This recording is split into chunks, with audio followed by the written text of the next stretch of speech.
And there'll be days, you don't really want to pray. You don't really want to do the Lord's work. And this is where, Jesus, I need your help. I feel a little sluggish. I feel, spiritually empty. I know I'm not the only one. You ain't too holy. Are you too holy to admit that, you know, every day that, some days you don't really feel spiritually full. You feel spiritually empty, right?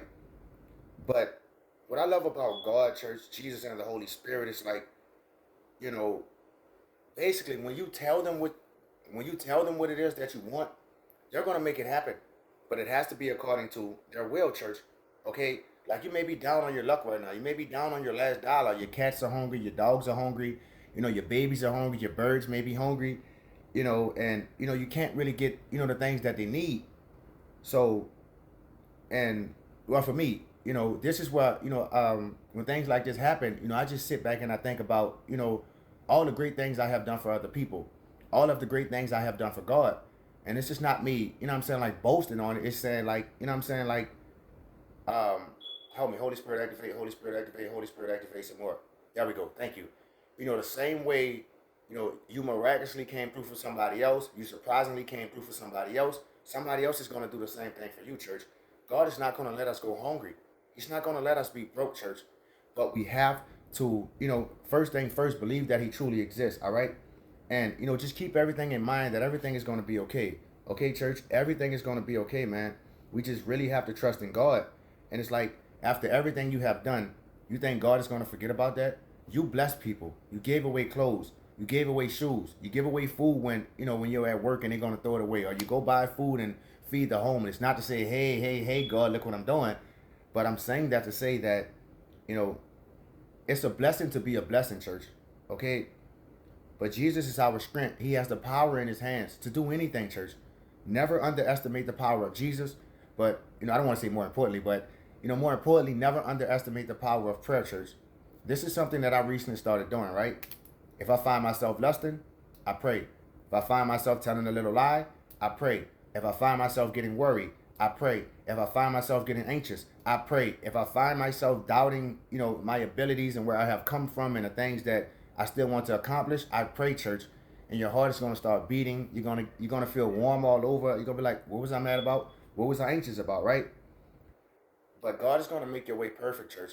But we have to stay in his will, church. We cannot lean on our own understanding. Because leaning on our own understanding is gonna get us shot.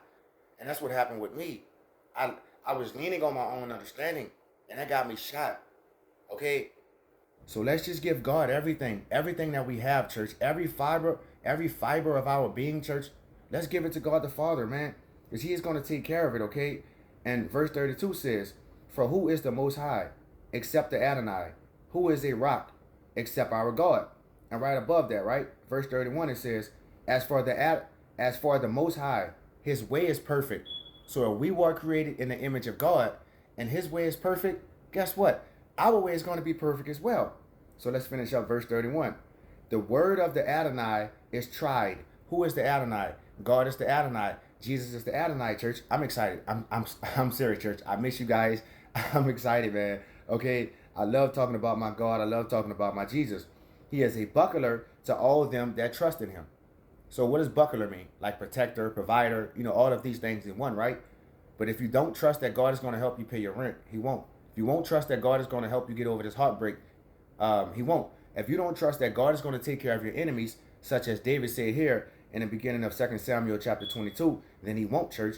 Okay? In 2 Samuel chapter 22, it starts off like this. And David spoke unto the Adonai the words of this song in the day that the Adonai had delivered him out of the hand of all of his enemies and out of the hand of Saul. Okay? So, God is your strength.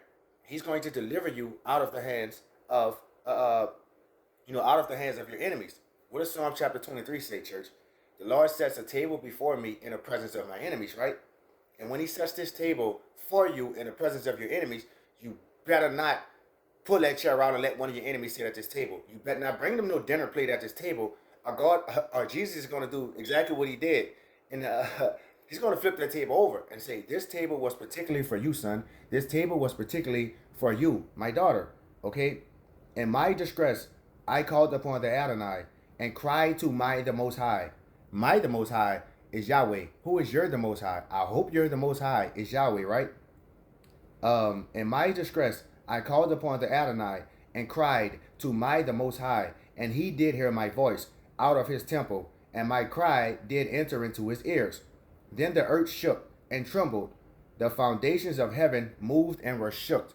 Okay? So when we cry, God is going to answer us, church. When we are hurting, God is going to answer us, church. When we are down bad, on our luck, or whatever we need, Jesus is going to answer us, church. He's not up there laughing at our pain.